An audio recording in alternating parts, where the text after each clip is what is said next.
Hey everybody, Crystal Beaudry here with Crystal's Clean Kitchen, where we help make clean eating a lifestyle. So we're doing a series right now that is all the fun things you can do with cottage cheese. Well, today we have a fun appetizer recipe that is made with cottage cheese. We are going to be making a fruit dip and a fruit platter.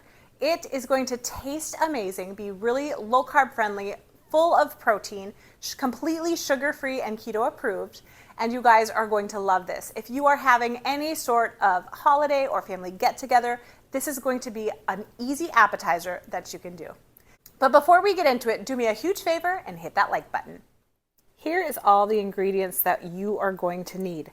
So we're going to start by using 1 cup of some cottage cheese. Then we'll do 1/4 of a cup of some Greek yogurt.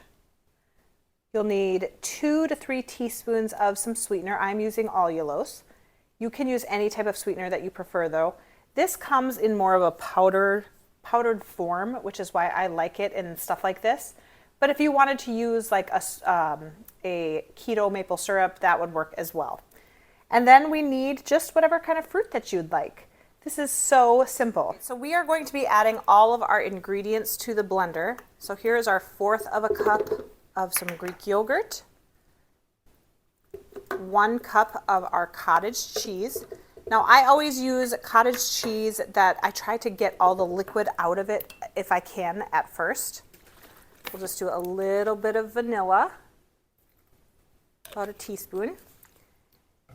And then for our sweetener, I'm going to kind of do like a heaping 2 tablespoons.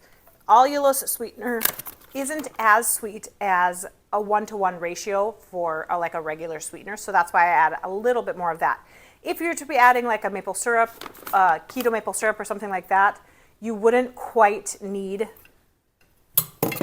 the heaping portion of that. All right, now we are going to blend it. Here we go. Now we're going to chill this for a while, probably at least an hour or 2. And that's going to thicken it up and make this a little bit more party ready. And then we can arrange it on our plate. So before we serve our fruit, I'm going to just be making sure that there's no chemicals or pesticides still left on them. And I'm going to mix all of these together.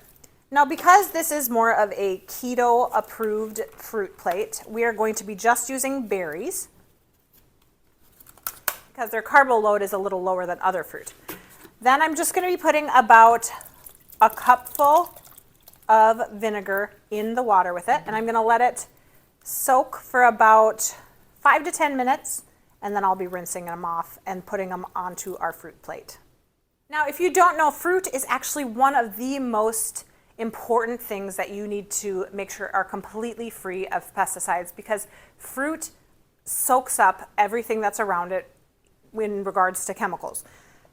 So of course I'm buying organic fruit to start with, but then I also take it a step further and make sure that this is completely clean before I am eating it or serving it to my guests. All right, they're done soaking. I rinsed them off completely. I am just going to put them on a paper towel for a little bit to make sure that there's not a ton of water still on them before I put them onto my plate and get it all ready for serving.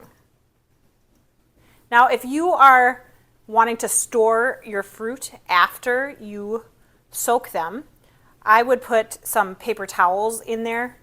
It will help them to last a little bit longer. All right, so I just pulled this out of the refrigerator. I've had it in there for about an hour. It definitely did thicken up a little bit. It looks pretty good for our fruit dip. I'm going to put that in the middle. So I am actually going to be leaving the strawberry stems on here just so that people can have a way that they can grab the strawberry and then dip it. All right, here it is. It looks amazing. What is this? Okay, so this is a fruit plate and this is fruit dip.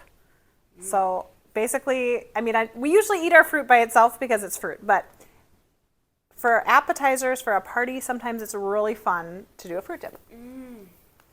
Oh, that's so good. Tastes like frosting, but not quite. Yeah, kind of does. So delicious. Now again, if you are wanting this to have more of a pudding consistency, do the same recipe and just don't add the yogurt. That will make it a little bit thicker. What do you think? It was really good. It was good. You guys, you're gonna love this. It is perfect for any party or appetizer that you need for any holiday, anything like that. Thank you so much for watching. Do me a huge favor, hit that subscribe button if you haven't already. We're, again, like I said, we are doing a whole series with all the fun things you can do with cottage cheese, so make sure to come back and check out those recipes. Thanks for watching. We'll see you next time. Bye.